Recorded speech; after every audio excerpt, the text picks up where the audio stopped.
जरूरी दवाएं थीं, जीवन रक्षक दवाएं थीं, वो बाजार से धीरे धीरे गायब हो रही हैं। फालतू की दवाएं, बेकार की दवाएं बाजार में भरी जा रही हैं और भारत के लोगों का सादा खून चूस चूस कर ये विदेशी कंपनियां लूट कर ले जा रही।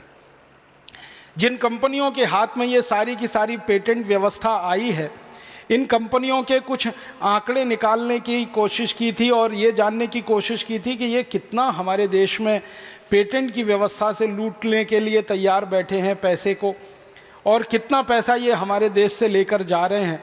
हमारे देश की सरकार एक गलत बात पूरे देश में प्रचारित कर रही है। वो ये बात प्रचारित कर रही है कि भारत में विदेशी कंपनी आती है तो पैसा लेके आती है और उनके पूंजी से देश का विकास होता है, और उस पूंजी के विकास के कारण हम उनको ये सुविधा दे रहे हैं पेटेंट एक्ट की। मैं आपको कुछ 2-4 विदेशी कंपनियों के नाम लेके बताता हूँ कि जो आती हैं भारत में तो पूंजी क्या लाती हैं और लेके कितनी चली जाती हैं। एक विदेशी कंपनी है फाइज़र, हमारे देश में आई सन 1950 में, और 1950 में इसने व्यापार शुरू किया मात्र 2 लाख रुपए से। 2 लाख रुपए की पूंजी निवेश करके फाइज़र ने भारत में व्यापार शुरू किया।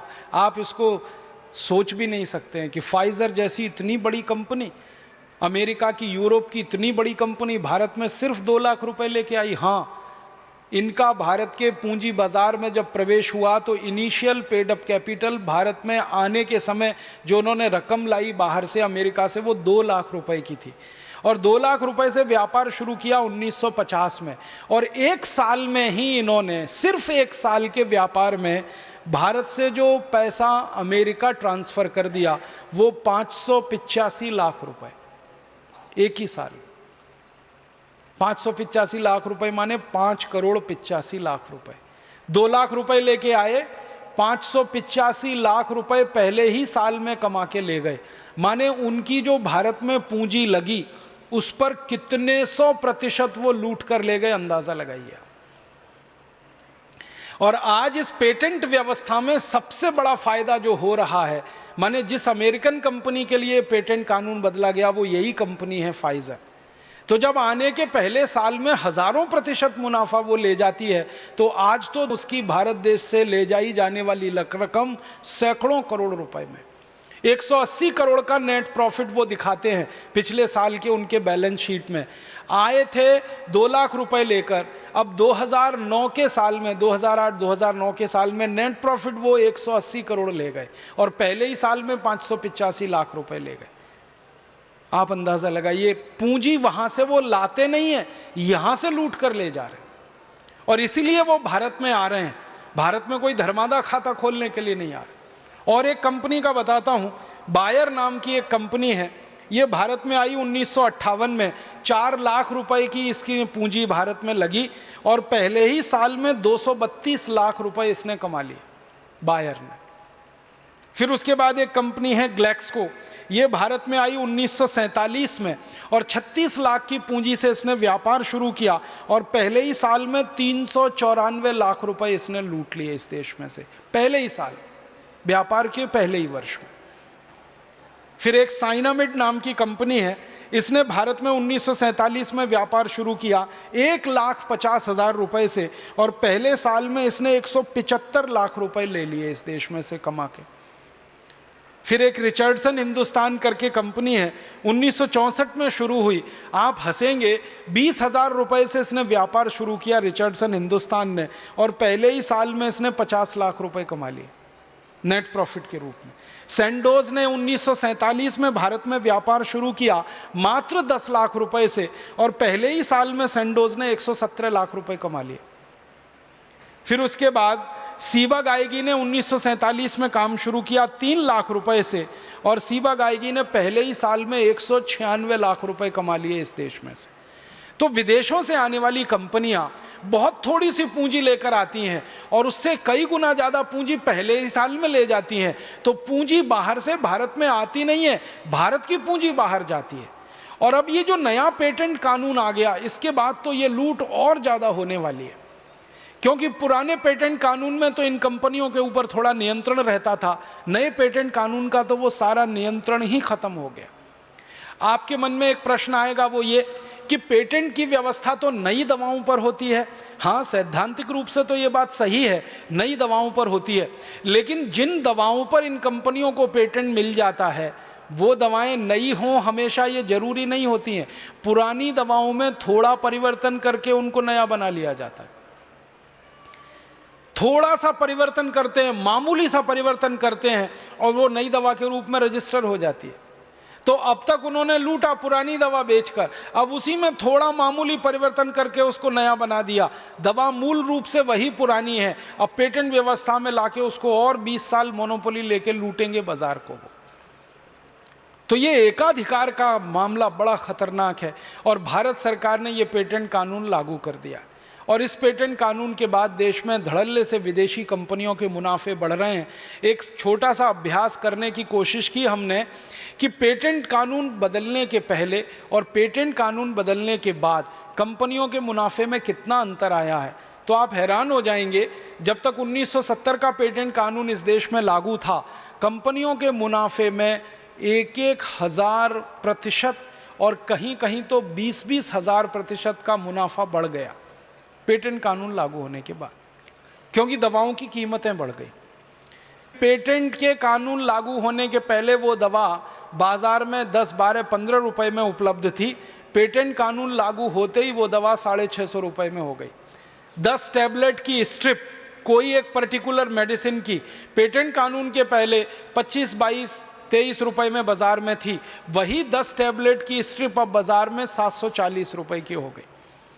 ऐसी 85 दवाएं हैं जिनका हमने बाजार से सर्वेक्षण करके निकाला कि पेटेंट के पहले 10, 12, 15, 20 रुपए में 10 टैबलेट मिल रही हैं, पेटेंट कानून बदलते ही 750, 800, 1100, 1200, 1500 रुपए में 10 टैबलेट हो गई। इतनी महंगाई बढ़ गई दवाओं के क्षेत्र में। और ये महंगाई आप सभी डॉक्टर महसूस करते होंगे पिछले 8-10 वर्षों में सबसे ज़्यादा बढ़ी है, क्योंकि पिछले 8-10 वर्ष पहले ही ये पेटेंट कानून बदला गया। 1995 में सरकार ने ये पेटेंट कानून बदला और पूरी तरह से 2001 में इसमें पूरी ताकत से देश में लागू करा दिया। अब इस पेटेंट कानून में हमारे देश की स्थिति और हमारी कंपनियों की स्थिति कमज़ोर होती जा रही है। अमेरिका और यूरोप की कंपनियों की ताकत इसमें बढ़ती चली जा रही है। तो आप बोलेंगे इसमें क्या करना चाहिए? मुझे ऐसा लगता है कि आप सभी डॉक्टरों की मदद से इस देश में एक बड़ा अभियान चलाना चाहिए कि ये पेटेंट के दायरे में दवाओं के आने के बाद जो कीमतें बढ़ी हैं और विदेशी कंपनियों ने मुनाफाखोरी शुरू की है, जो लूटखोरी शुरू की है, उसके ऊपर नियंत्रण भी आप सभी लोग लगा सकते हैं। कुछ चुनी हुई कंपनियां हैं जिनके लिए ये सारा खेल हो रहा है, जैसे फाइजर है, जैसे एली लिली है, जैसे ग्लैक्सोस्मिथक्लाइन बीचम है, जैसे सेंडोज है, जैसे वुरो वेलकम है। ऐसी चुनी हुई दुनिया की 50 कंपनियां हैं जो इस समय भारत में हैं। उनके लिए ये सारा पेटेंट कानून बदला गया और उन्होंने जबरदस्त लॉबिंग करके सरकार के अधिकारी और नेताओं के स्तर पर घूसखोरी फैलाकर इस कानून को अपने पक्ष में करवा लिया। आम आदमी को पता ही नहीं चला कि पिछले 8-10 वर्षों में दवाओं की जो कीमतें अंधाधुंध बढ़ी हैं वो किसी कानून के बदलने से बढ़ी हैं, ना कि बाजार में रॉ मटेरियल की कीमत बढ़ने से। हमको कई बार ऐसा लगता है, कई हमारे डॉक्टर मित्र हैं वो कहते हैं कि शायद 8-10 वर्षों में जो मूल दवाएं हैं, जो रॉ मटेरियल है, जो केमिकल्स हैं, उनकी कीमतें बढ़ी होंगी, इसलिए दवाओं की कीमतें बढ़ी हैं। आपको हैरानी होगी जानकर कि कई मूल दवाओं की कीमतें पिछले 10 साल में घटी हैं, बिल्कुल घटी है। मैं बताता हूँ, एक दवा है, एक खास तरह की दवा, नाम नहीं ले रहा हूँ उसका, 24,000 रुपये किलो के आसपास थी 10 साल पहले। अब वो दवा 1,000-1,200 रुपये किलो के आसपास इस देश में बन रही है। इतनी कीमत उसकी कम हुई है। 36-37 हज़ार रुपये किलो की एक मूल दवा थी, आज वो 700-800 रुपये किलो में बन रही है। तो 8-10 वर्षों में मूल दवाओं की कीमतें, रसायनों की कीमतें घटी हैं। फिर भी बाजार में बिकने वाली जो ब्रांडेड मेडिसिन है उनकी कीमतें हज़ारों % बढ़ी हैं। उसका कारण है पेटेंट का कानून और किन्हीं कंपनियों की पूरे बाजार पे मोनोपोली और उनका एकाधिकार। आप इन कंपनियों की मोनोपोली को चुनौती दे सकते हैं और इनके एकाधिकार को तोड़ सकते हैं।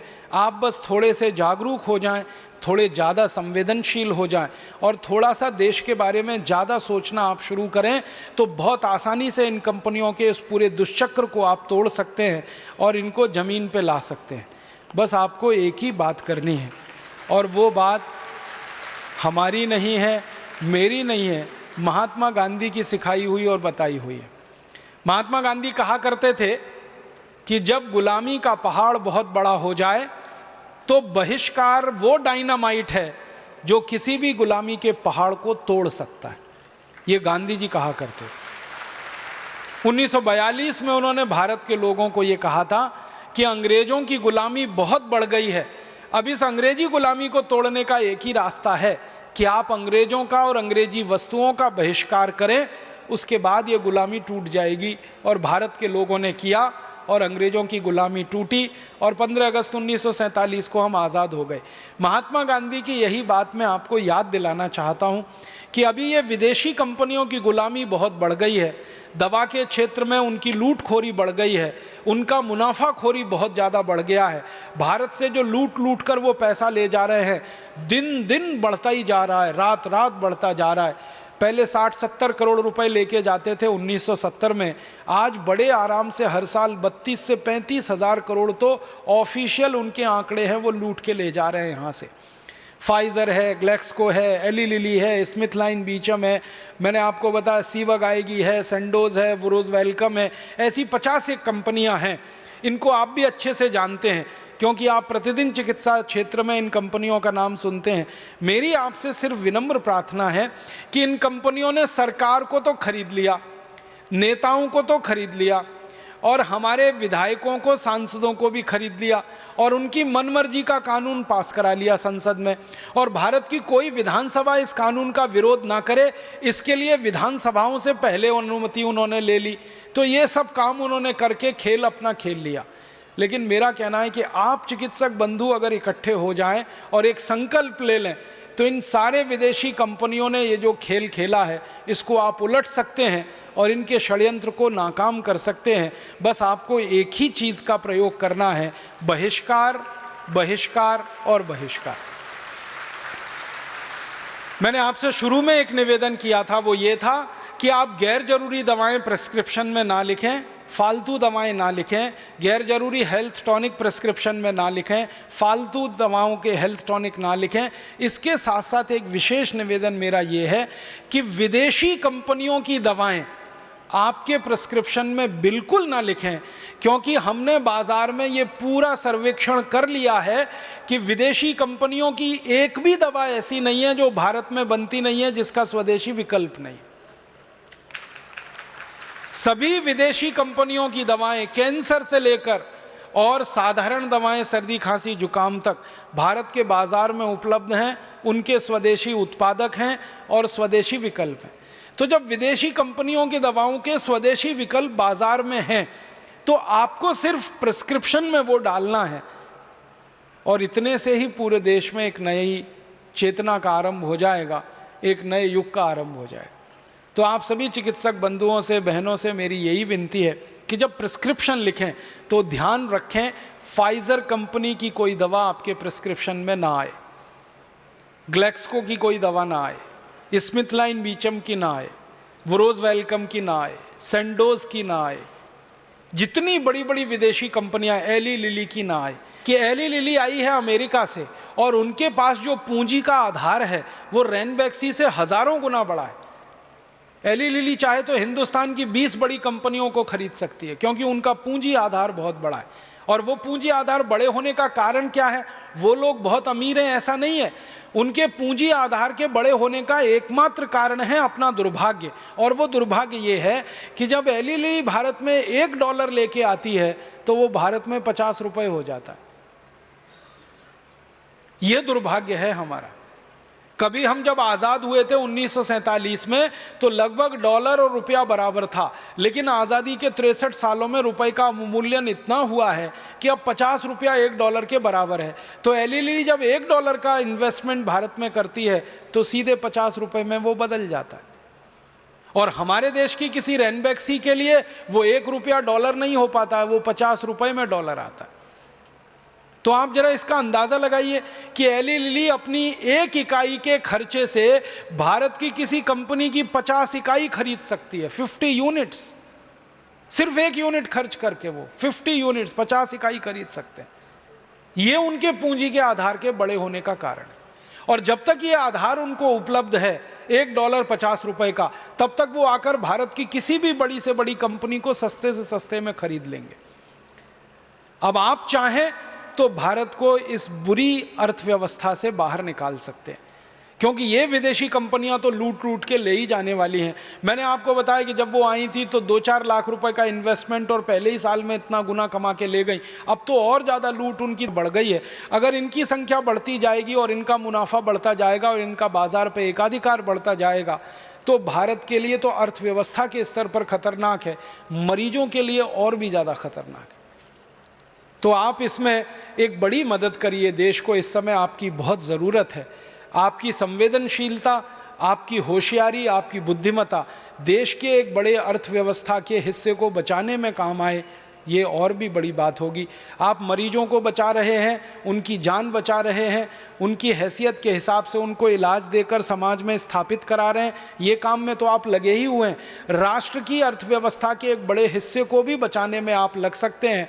मतलब मैं सीधा कह रहा हूँ, हर साल ये विदेशी कंपनियाँ दवा के क्षेत्र से जो लूट कर ले जा रही हैं, वो पैसे को आप बचा सकते हैं और वो पैसे का गुणात्मक रूप से देश के विकास में उपयोग करा सकते हैं। 35,000 करोड़ रुपए सालाना अगर आप इस देश को बचत के रूप में दे सकें तो ये बहुत बड़ी रकम है इस देश के लिए। कई राज्यों का बजट बन सकता है 35,000 करोड़ रुपए से।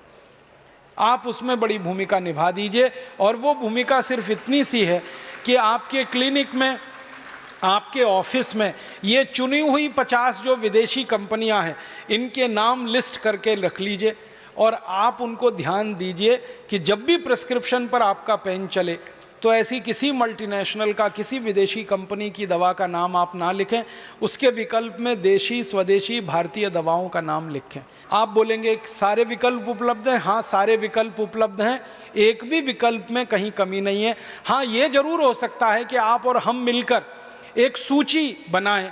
मेरे पास ये 50 कंपनियों के नाम हैं, आप जब चाहेंगे आपको ये भेजे जा सकते हैं। इनके बाज़ार में क्या क्या प्रोडक्ट हैं, किस किस ब्रांड नेम से ये दवाएं बेच रही हैं, वो भी आपको उपलब्ध कराया जा सकता है। और उनके विकल्प में उतने ही अच्छे भारत की स्वदेशी दवाओं के जो ब्रांड नेम हैं वो भी आपको उपलब्ध कराए जा सकते हैं। ये पूरी सूची बनाकर आपको भेजी जा सकती है। आपको सिर्फ उस पर आचरण करना है, अमल करना है और इस देश के लिए एक आदर्श प्रस्तुत करना है। मैं आपसे विनम्रतापूर्वक इतना ही कहता हूं कि आप भारतीय हैं तो भारतीय वस्तुओं का उपयोग करें, ये हम बार बार कहते हैं, और भारतीय दवाओं का प्रिस्क्रिप्शन अपने स्लिप पर लिखें, ये मैं उसमें और जोड़ना चाहता हूं। ये कहकर मैं आप सबका धन्यवाद करता हूं, आपको बधाई देता हूं और निवेदन करता हूं कि इस सुझाव पर, इस विचार पर अगर आगे आप गहराई से कोई काम करेंगे तो हम आप मिलकर बहुत बड़े अभियान को शुरू करेंगे। बहुत बहुत धन्यवाद, बहुत बहुत आभार। चिकित्सा का अपराधीकरण एक बहुत बड़ा मुद्दा है और देश के जो सजग, जागरूक और मानवतावादी, संवेदनशील जो चिकित्सक हैं उनको प्रतिबद्ध होना इस बात के लिए कि हम दवा के क्षेत्र में भी स्वदेशी की अवधारणा को प्रतिष्ठापित करें, विदेशी कंपनियों के बहिष्कार की जो हमारी पूरी संकल्पना है, तर्क के साथ, तथ्यों के साथ, मूल्यों के साथ और पूरी प्रामाणिकता के साथ उसकी अनुपालना करें। अनावश्यक दवा एक मुद्दा है, अनावश्यक ऑपरेशन ये दूसरा मुद्दा है, अनावश्यक परीक्षण ये और बहुत बड़ा मुद्दा है। अनावश्यक दवा, अनावश्यक ऑपरेशन, अनावश्यक परीक्षण, इससे मुक्त करना है चिकित्सा परंपरा को। मैं सोच रहा था सारी विदेशी कंपनियों की जो दवाइयां बिक रही हैं यहां पर, वो आधिकारिक तौर पर करीब 40 से 50 लाख करोड़ रुपए। यदि इतना ही काला बाजारी से बिकती हो तो कितना होगा? करीब 1 लाख करोड़ रुपए। WHO और वर्ल्ड बैंक के आंकड़ों के अनुसार इस देश की चिकित्सा व्यवस्था पर खर्च आता है करीब 7 लाख करोड़ रुपए। इसका मतलब क्या हुआ? फीस कितनी आ जाएगी? इसका मतलब यह हुआ कि फीस का भी बहुत बड़ा खर्चा नहीं है। यदि 7 लाख करोड़ रुपए फीस के रूप में डॉक्टर्स को मिलते तो फिर तो सबके बारे नारे हो जाते। ये एक बहुत बड़ा कुचक्र है, इससे देश को बाहर निकालना है। माने आधिकारिक तौर पर और काला बाजारी के तौर पर जो दवाइयां बिक रही हैं वो 80-90 हजार करोड़, 1 लाख करोड़ से ज्यादा नहीं हो सकती। फिर ये 6 लाख करोड़ रुपए कहां जा रहा है देश का? वह सारा का सारा पैसा अनावश्यक ऑपरेशन, अनावश्यक परीक्षण, अनावश्यक दवाओं के नाम पर ये जो पूरा गोरख धंधा, काला धंधा चल रहा है, मौत का व्यापार चल रहा है, इससे देश बर्बाद हो रहा है, तबाह हो रहा है। इससे इस देश को बचाना ये हम सबकी सामूहिक जिम्मेदारी है। बात आ रही थी चिकित्सा के विकल्प। दरअसल असली चिकित्सा को भूल करके हम विकल्पों में खो गए पूरी तरह से, और जो प्रामाणिक चिकित्सा थी हमारी वो कहीं हमसे तिरोहित होती गई। मैंने प्रथम भी इस बात को कहा है कि हम आधुनिक चिकित्सा पद्धति के विरोधी कभी नहीं हैं, और मैं आपसे भी कहूंगा, कोई भी चाहे वो किसी भी चिकित्सा परंपरा में पढ़ा हो, बड़ा हुआ हो, वो उसके प्रैक्टिस कर रहा हो, कभी भी चिकित्सा के नाम पर हमें उन्माद नहीं फैलाना है, परस्पर संघर्ष में नहीं उतरना है, परंतु हमको ये देखना है कि हमारा उद्देश्य क्या है। हमारा लक्ष्य है रोगी को निरोगी बनाना। और मैंने महर्षि चरक का वो संकल्प, सूत्र, मंत्र, तदैव युक्तम भैषज्यम यत आरोग्याय कल्पते, ये जो हमारी बड़ी अवधारणा जो आपके सामने हमने प्रथम दिन रखी, तदैव युक्तम भैषज्यम यत आरोग्याय कल्पते सचैव भिषजाम श्रेष्ठो रोग्यभ्यः प्रमोचयेत्। तो इस अवधारणा को हमें प्रतिष्ठापित करना है कि एक व्यक्ति हमारे पास में रोगी होकर के आया है। अब माना बात आ रही थी कि उसको विटामिन्स की कमी है, तो विटामिन्स के स्रोत तो हमारे पास में साग सब्जियां हैं, हमारे पास बहुत से उत्पाद हैं जो प्रकृति ने हमको दिए हैं। हेल्थ टॉनिक की कमी के विकल्प हमारे पास सैकड़ों हैं। वो भाई राजीव जी ने मूंगफली से लेकर के, चना से लेकर के आपको गिनाने शुरू किए। हमारे पास में हेल्थ जिन चीज़ों से बनती हैं, वो शाक सब्जियां, वो फल, वो मेवे बहुत है हमारे पास में, जो हम बेकार की चीज़ें खा रहे हैं। आयरन के विकल्प और कैल्शियम के विकल्प के रूप में तो मैं दवाओं में जाना ही नहीं चाहता। हमने गेहूं, चना, जवार, बाजरा, मकई, चौलाई, सिंघाड़ा और जौ, इन 9 चीज़ों के मिश्रण से एक आटा तैयार करवाया, और हमने उसमें पाया यदि इस ऐसी ही जो अनाज है इनको मिला करके खाते हैं, पहले मिला जुला खाते थे।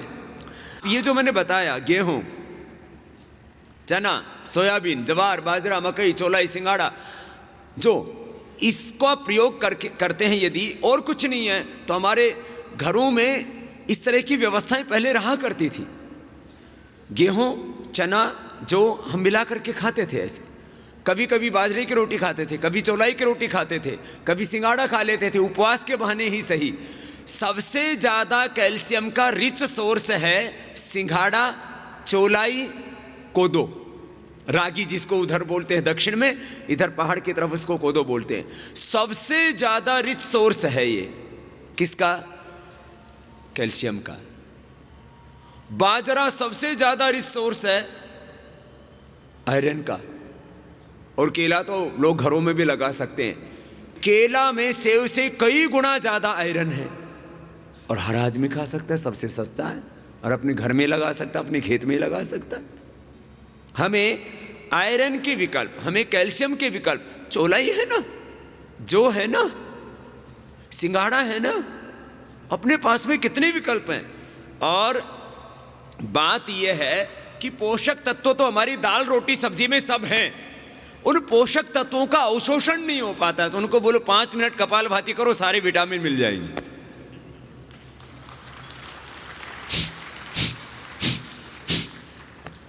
आहार में है पोषक तत्व, वो अवशोषित नहीं हो पाते आपके शरीर में, डाइजेस्ट नहीं हो पाते। डाइजेस्ट कैसे होंगे? यह हाथी के शरीर में सारे पोषक तत्व होते हैं, क्या खाता है? पत्ते खाता है। हम खाते क्या हैं यह जरूरी नहीं है, जरूरी यह उसको पचाते कितना है। मेरे भाई, कैल्शियम है आपके आहार में, दूध में ही सबसे ज्यादा कैल्शियम है, कितनी चीजों में कैल्शियम है। बात यह है कि हम पोषक तत्वों का अवशोषण कैसे करें। और एक सीधी सी बात है, वह बीमार होने से कैसे देश बचे, यह भी तो एक बहुत बड़ा मुद्दा है। 365 दिन में मुझे कि एक बार भी बुखार की दवाई क्यों नहीं लेनी पड़ती? क्यों मुझे एक बार भी सिर दर्द नहीं होता? क्यों मुझे एक बार भी बुखार नहीं होता? क्यों मुझे एक बार भी दस्त नहीं लगता? तो इस देश के लोगों को यह समझाना है, ताकत बाहर नहीं, ताकत तो तुम्हारे भीतर है।